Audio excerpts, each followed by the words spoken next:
오늘은 마음속 전쟁이라는 제목을 가지고 여러분들과 함께 은혜를 나누고자 합니다. 아주 말씀을 이렇게 쉽게 한 문장으로 요약하면 순종할 것인가, 순종하지 아니할 것인가, 둘 중에 선택을 하는 겁니다. 우리들이 어떤 사람이 효도에 대해서 의미도 잘 알고 책을 연구하고 그 모든 것에 대해서 통달을 하고 논문도 쓴다 할지라도 그 사람이 실제로 효도를 하지 않는다라면 효도하는 사람이라고 할 수 있겠습니까? 우리 하나님에 대하여 연구하고 논문도 쓰고 모든 지식, 신학적인 지식을 다 알고 있는데 그 하나님께서 말씀하신 바에 대하여 순종하지 않는다라면 그 사람이 하나님을 제대로 아는 사람이라고 할 수 있겠습니까? 오늘 말씀에서 보면 이런 사람에 대하여서 우리 주님께서 말씀해 주고 있습니다. 주여 주여 하면서 어찌하여 내가 말하는 것을 행하지 아니하느냐. 이것을 현대어 성경으로 보면은요 이렇게 표현을 하고 있습니다.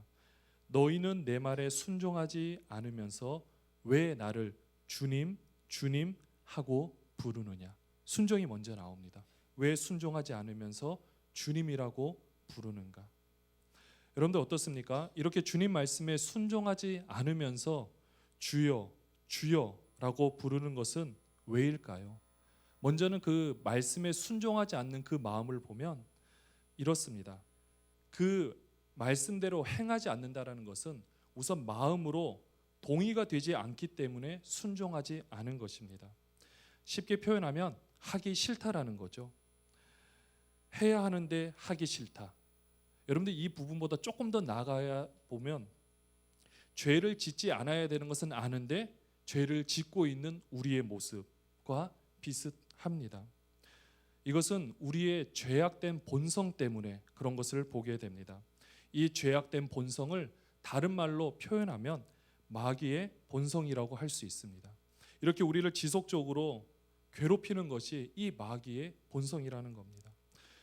우리는 보통 마귀의 일 그러면요 대부분 사람이 이렇게 정신적으로 이상이 있거나 또 외부의 물리적인 또 여러 가지 영적인 영향력을 끼치는 것으로만 생각을 합니다. 물론 맞죠. 맞는데 우리 안에서 일어나고 있는 부분도 우리가 간과해서는 안 된다라는 겁니다. 그것은 우리의 느낌과 생각과 마음속에서 일어나는 모든 일들 가운데도 이 마귀가 계속해서 역사를 한다라는 겁니다.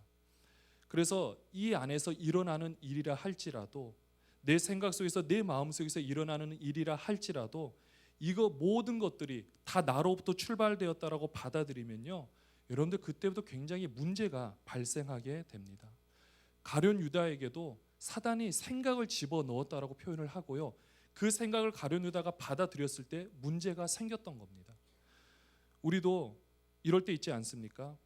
예수의 이름으로 용서했다고 선포하고 정말 기도하면서 보니까 은혜 받아서 용서하였다고 다 생각을 했습니다. 근데 그때는 다 용서된 것 같아요. 다 잊은 것 같은데 갑자기 내 마음을 긁는 일이 일어나거나 밤에 불현듯이 갑자기 미운 생각이 들면은 여러분들 이것은 과연 우리의 생각이라고 할 수 있을까요? 이 생각을 우리가 받아들여서 그 미운 감정이 꼬리에 꼬리를 물고 계속해서 싹트게 되면 그것이 내 마음인 양 받아들이고 확신하게 되면요 우리 삶에 또 깨어지고 문제가 생길 수밖에 없게 되는 것입니다. 근데 우리는 이러한 현실을 사실은 이게 분리하거나 다르게 생각하기가 굉장히 어렵습니다. 좀 전에도 예수님께서 왜 주여 주여 부르는데 왜 그 말씀대로 순종하지 않을까? 그 문제의 원인은요 바로 그 하나님의 말씀을 내 감정으로 내 느낌으로만 받아들이기 때문에 이러한 일들이 일어나는 것입니다. 그래서 취사 선택을 하려고 하는 거죠. 그래서 내 마음에 맞지 않으면 버리면 된다고 생각하고 그냥 내가 듣고 싶은 것만 들으면 된다라고 생각을 하는 것입니다. 하나님의 말씀대로 받아들이는 것이 아니라 지금 왜곡되어 있는 또 마귀의 그 마음과 이 속에서 막 짬뽕되어져서 전쟁 가운데 있는 그 마음 가운데 내가 그 말씀을 진리의 말씀이 아닌 내 생각으로 판단하고 내 감정으로 판단하고 내 느낌으로 판단을 하다 보니까 우리는 그 뒤에 그 말씀의 힘에 입어서 그 말씀대로 순종해야 되는데 그 힘이 우리 안에 있을 수가 없게 되는 것입니다. 사랑하는 여러분들, 만약에 강단에서 선포되는 말씀과 우리 주님의 말씀이 내 마음 안에서 걸림이 된다, 이거는요 지금 우리 마음에 이상이 생겼다라는 신호입니다. 그래서 걸림이 있기 때문에 그 신호를 받았다라면 우리가 그 신호를 캐치를 해서 우리의 마음을 바꿔야 되는 것이 정상입니다. 그런데 우리는요 어떻게 합니까? 그 말씀을 우리가 무시하려고 합니다. 나와는 상관이 없는 거다, 내 생각으로만 자꾸 판단하려고 합니다. 사실은 이 하나님의 말씀은 분명히 히브리서 4장 12절 말씀에서 분명히 이렇게 말씀하고 있습니다. 우리 같이 한번 읽어보도록 하겠습니다.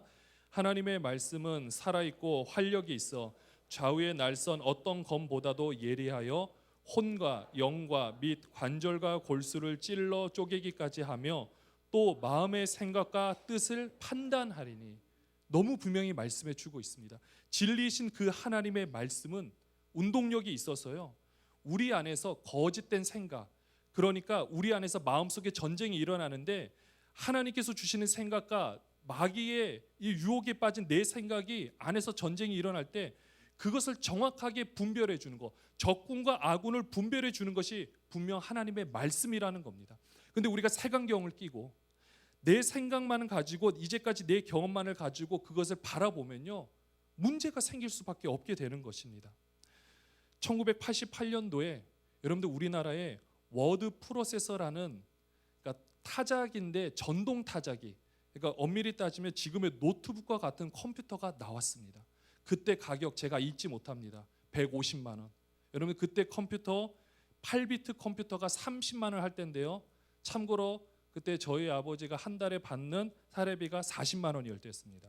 물론 저희가 산 것은 아니고 교회에서 그것을 구매를 해서 제가 그것을 한번 본 적이 있는데, 제가 초등학교 5학년 때라 학교에 가서 친구들한테 이야기를 했습니다.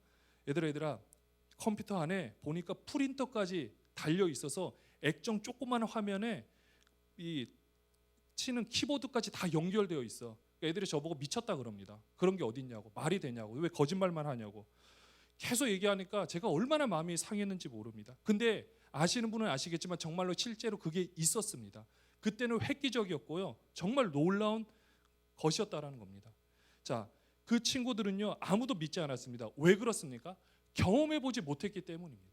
그것이 있다는 사실도 들어보지 못했고 그것이 있는 것을 눈으로 보지도 못했고, 그러니까요 말을 하는 사람을 이상하게 보는 겁니다.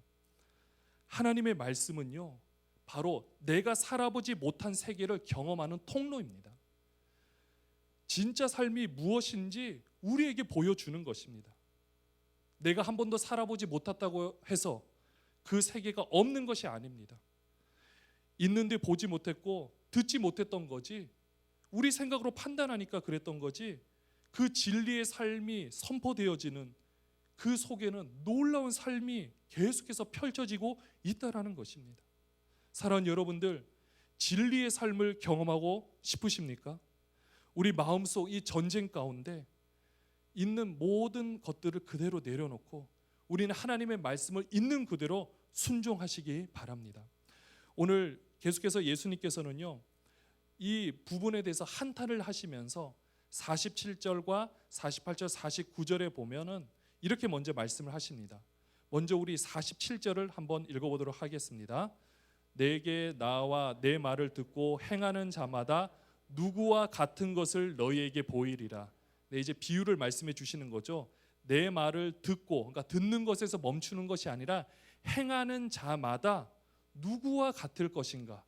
어떤 사람을 이제 뒤에 48절과 49절에 등장하는 이런 사람이다라고 말씀해 주고 있습니다. 누구냐면요 바로 반석 위에 기초를 놓느냐 아니면 대충 기초를 놓느냐. 집을 짓는 사람인데, 건축가인데 제대로 된 기초 위에 집을 지을 것이냐 그렇지 않을 것이냐, 이렇게 우리에게 설명을 해주고 있습니다. 수많은 비유 중에 이렇게 건축 비유를 하신 여러분들 이유가 무엇일까요? 예수님이 일단 목수 출신이십니다. 당시 목수는요 나무뿐만 아니라 돌도 함께 다루었다라고 합니다. 쉽게 표현하면 우리 예수님이 건축가라시는 거죠. 실제로 역사적으로 보면요 예수님이 사셨던 나사렛이라는 그 동네 자체는 사실 별 볼 일이 없는 동네입니다. 그러나 그 주변에 6km만 가면은요, 찌폴이라는 로마에서 만든 대단위 도시가 있습니다. 그 도시 안에는요, 그때 당시에 4,500명이 들어가는 극장이 있었습니다. 그래서 이런 극장을, 그러니까 당시 디베라라는 도시를 짓기 전에 그 유대에서 그쪽을 중심으로 발전이 됐는데, 그것을 짓기 위하여서 분명히 그 주변에 많은 목수들을 동원해서 지었을 거라고 추측하고요. 당연히 예수님의 어린 시절에 아버지 목수였던 우리 요셉을 따라서 분명히 함께 갔을 거라고 생각을 합니다. 이렇게 건축물로 우리 예수님께서 비유한 것은 일단 예수님이 건축가이시기도 하시고 그런 부분에서 잘 아시니까 말씀해 주고 있는데요. 이 건축을 비유한 것은 이런 겁니다. 여러분들, 우리가 하나님의 말씀에 매일매일마다 순종하잖아요. 일단 하나님의 말씀을 우리가 매번 듣잖아요. 여러분들, 하나님의 말씀을 들을 때 우리는 듣고 흘린다라고 생각할 때가 있습니다. 그러나 하나님의 말씀을 듣는다라는 것은요, 예수님께서 이 건축의 비유와 연결시켜 보면 일단 말씀을 듣는다는 것 자체가 이 안에서 보이지 않지만 건축이 하나씩 벽돌 한 장씩 놓아지듯이 계속해서 성장하고 있다는 것을 보여주고 있습니다. 말씀을 듣는 것이 바로 이렇게 눈에 안 보이는 것 같지만 우리 안에서 하나씩 하나씩 계속해서 성장되고 있다는 겁니다. 이 부분을 에베소서에서는 이렇게 말씀하고 있습니다. 2장 22절 우리 함께 읽도록 하겠습니다. 너희도 성령 안에서 하나님이 거하실 처소가 되기 위하여 그리스도 예수 안에서 함께 지어져 가느니라. 아멘. 예수 안에서 함께 지어져 가는데 누가 거할 처소라 그랬습니까? 하나님이 거할 처소로. 그러니까 우리 보이지 않지만 심령 성전이라고 이야기를 하기도 하는데요. 우리 안에 물론 정확하게 어느 부분인지 모르겠지만 우리 하나님께서 함께 하시는데, 그렇게 하기 위해서 우리가 하나님의 말씀을 들으며 우리 안에 모든 내면의 인격적인 모습, 물론 모든 모습들이 전인격적으로 하나님이 거하실 처소가 되기 위하여 성장해 가고 있다라고 말씀해 주고 있습니다. 그런데 중요한 거는요, 모든 집이 다 같은 집이 아니라는 겁니다. 우리 48절, 49절, 누가복음 6장 48절, 49절 우리 예수님께서 하신 말씀을 같이 한번 읽어보도록 하겠습니다. 시작.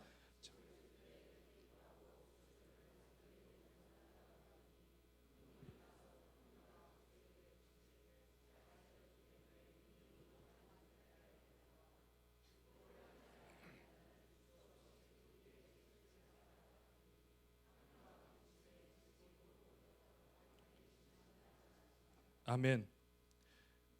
같은 집이 아닌데 차이가 나는 것은 어느 터 위에 지었냐에 따라서 나눠지는 겁니다.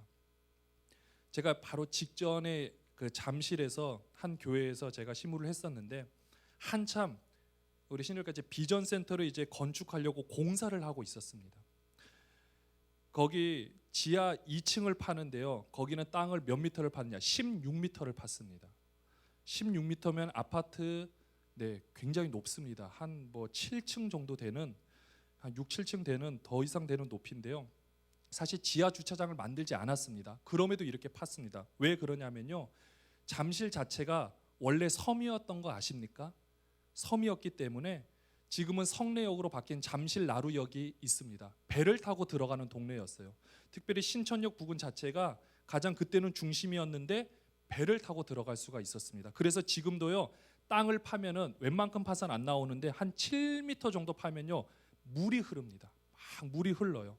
그래서 이 건물을 제대로 짓기 위해서는 위에 6, 7층밖에 안 올렸습니다. 그럼에도 불구하고 제대로 지으려면 땅을 정확하게 계속해서 파서 물을 계속해서 메꾸고 그 물이 흐르지 않는 땅까지 내려가서 기초를 딱 해야만 지금 이 건물을 그렇게 해서 지었다라는 겁니다. 엄청 깊게 중심을 짓고 해야 되는데, 만약에 그렇지 않으면요, 잠실 자체가 모래 흙이기 때문에 대충 짓게 되면요 결과는 뻔합니다. 지금같이 지진이라든지 이런 일들이 일어나게 되면은요 그냥 폭삭 무너져 앉게 되는 것입니다. 우리의 심령 선정도요, 우리 예수님께서 분명히 말씀해 주고 있지만 마찬가지입니다. 어느 터 위에 세우냐가 중요한데 당연히 깊고 든든한 반석 위에 세우는 것이 중요합니다. 여러분들, 이 사실 모르시는 분 계십니까? 공사를 할 때 제대로 된 반석 위에 세워야 되는 거 모르시는 분이 이 자리에 한 분이라도 계실까요? 없습니다. 정말로 없습니다. 그런데 왜 우리의 삶 가운데서는요, 이것을 분명히 알매도 불구하고 왜 하나님의 뜻대로 우리는 말씀을 듣지만 순종하지 않을까요? 여러분들, 이게 문제라는 것입니다. 참 우리 마음 속에는 이 갈등이 계속해서 지금도 살아 숨쉬고 있습니다. 너무 많이 싸워요. 너무너무 많이 싸워서 순종해야 되는 것을 아는데 순종하지 못하고, 이런 마음이 계속해서 우리를 힘들게 하고 있습니다. 이런 상황에서 우리는 다시 한번 우리는 결단을 하고 분명히 결심을 해야 하는 것입니다. 우리 마음속 전쟁 가운데 이미 사실 우리 주님께서 승리하셨습니다. 이미 2000년 전에 십자가 사건으로 말미암아 이미 다 이겨놓은 게임입니다. 우리가 보통 그래서 얘기할 때 D-Day, 빅토리 데이는 오지 않았지만, 완전 승리의 날은 오지 않았지만 D-Day, 그것을 알아보는 그때는 이미 시작되었다. 하나님의 나라가 이미 우리 마음 가운데 시작이 되었고 아직 완성되지 않았지만 지금도 계속해서 만들어 간다라고 우리에게 분명히 말씀해 주셨습니다. 그렇기 때문에 이제는요, 우리 안에서 이 마음 가운데 나는 그냥 연약한 존재니까, 물론 우리 죄인 맞습니다. 진짜 뭐 하나님 앞에 이건 부끄러워서 말을 할 수가 없는 거예요. 그런데 우리가 그것을 가지고 모든 상황에 대해서 하나님께서 순종하라고 했는데 나는 순종 못해요. 뭐 내 자신이 이런데 나는 순종 못해요. 여러분들, 계속해서 이러면은 안 된다라는 겁니다. 물론 이렇게 말하는 저도 마찬가지고 매번 결심하지만 참 새벽 때마다 뭐 무릎 꿇을 수밖에 없죠. 너무 하나님 앞에 미안하니까, 죄송스러우니까. 그러나 이 말씀을 준비하면서 다시 한번 깨닫게 되었는데요, 우리가 그런 연민의 정을 가지고 그것을 하나님 앞에서 이용하듯이 써먹으면 안 된다라는 겁니다. 우리 정말 약하죠. 너무 약합니다. 너무 연약한 존재입니다. 그래서 이게 잘 지어놓은 것 같은데 탕류, 진흙에 섞인 물이 싹 한번 와버리면요, 뭐 난리가 날 겁니다. 다 무너질 것 같습니다. 그럼에도 불구하고 우리가 그 상황에서 우리들이 해야 될 것은 바로 이미 승리하신 그 하나님의 말씀에 힘입어서 우리가 그 마음 전쟁 가운데 내 의지를 조금이나마 하나님의 말씀대로 순종하겠다라고 그쪽에 조금 더 우리는 힘을 쏟아야 할 것입니다. 하나님의 말씀을 있는 그대로 받아들이는 이 순종, 이것을 통하여 우리는 계속해서 든든하게 세워져 가는 것입니다. 예수님께서도 이 탕류와 이 모든 것을 말씀하실 때 우리 분명히 마음속에 전쟁이 있을 것을 예수님은 너무 잘하셨습니다. 너무나도 잘하셨는데요, 저는 이 또 탕류를 한번 묵상하게 되었는데, 여러분들 사실 이 탕류가, 그러니까 물이 홍수같이 오는 것이 목적이 집을 무너뜨리기 위해서 오는 겁니까?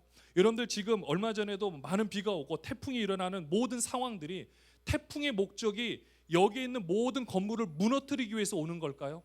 그렇지 않습니다. 태풍이 일어남으로 말미암아 물이 다 섞여서 고여있는 물과 모든 정체되어 있던 오염물들이 흩어지고, 또 우리들이 어항 속에 물을 키울 때도 산소 공급기를 넣어야만 많은 물고기들이 지낼 수 있는 것처럼 폭풍을 통해 완전히 뒤집어 놔서 산소를 계속 공급해 줘야만 그 안에 있는 생물들이 살아갈 수 있다라는 겁니다. 폭풍은요, 무너뜨리려고 오는 것이 아닙니다. 탕류도 집을 무너뜨리려고 오는 것이 아닙니다. 오히려 그래서 우리는요, 마음속에 전쟁이 났을 때 이 탕류가 오면, 내 안에 탕류가 오면 또 이런 일이 일어났다, 어떻게 이것을 이길 수 있느냐, 나는 안 된다, 이렇게 무너뜨린다고, 우리 무너진다고 생각하는 것이 우리의 생각이라면, 여러분들 마음속 전쟁에서 그 생각 이제는 우리는 바꾸셔야 됩니다. 탕류는 무너뜨리려고 오는 것이 아니고요, 오히려 그 탕류로 말미암아 내가 하나님의 말씀 가운데 내 주초가 든든한 반석 위에 내가 세워져 있구나 알 수 있는 증명의 자료가 된다라는 겁니다. 어떻게 바라보느냐에 따라서 달라지는 것입니다. 적군과 아군을 전쟁 때는 분명히 구별해야 된다고 말씀드렸지 않았습니까? 이 탕류가 나를 무너뜨리려고 오는 건지 나를 세우려고 오는 건지를 우리는 구분해서 바라봐야 하는 것입니다. 그것을 제대로 바라보기 위해서 우리는 이 마음속 전쟁 가운데 하나님 말씀대로 순종함을 통하여 우리는 계속해서 전진해야 할 수 있는 것입니다. 사랑하는 여러분들, 우리의 집이 훨씬 더 중요합니다. 무엇보다도요, 탕류, 환경이 어려움보다 중요한 것은 우리의 이 집이라는 것입니다. 이제 말씀을 마무리하도록 하겠습니다. 순종할 것인가, 순종하지 아니할 것인가. 여러분들, 우리는 이 전쟁에 너무나도 우리 마음이 다 노출되어 있습니다. 사실 얼마나 어렵습니까? 정말로 힘든 일입니다. 직장에서도 한 사람을 용서하는 것도 어렵고, 관계 가운데 어려운 사람을 용서하는 것은 더더욱 어렵고, 또 나는 지금 태신자가 없다고 생각하는데 찾아보기 어렵다고 생각하는 이 마음도 사실은 어려울 수가 있습니다.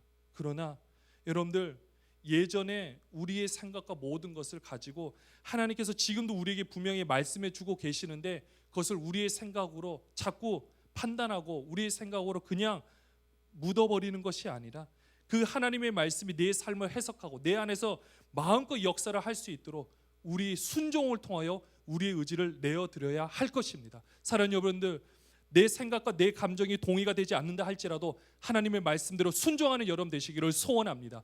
순종하면 길이 열려집니다. 순종하면 경험되어지고요, 더 놀라운 진리의 삶이 나에게로 다가오게 되는 것입니다. 그러면 진리의 삶을 통하여 나의 생각과 나의 삶은 계속해서 바뀌어지게 되는 것입니다. 얼마나 귀합니까? 얼마나 놀랐습니까? 세상 사람은 말로 입에 담을 수 없는, 말로 형언할 수 없는 최고의 진리의 삶을 우리가 살아갈 수 있다는 사실이 얼마나 귀하고 놀랍습니까? 아무쪼록 우리의 그 마음 가운데 계속해서 끊임없이 전쟁이 일어나겠지만, 그 전쟁 가운데 하나님 말씀대로 순종함을 통하여 그 전쟁에서 승리하는 여러분들 되시기를 주님의 이름으로 축원합니다.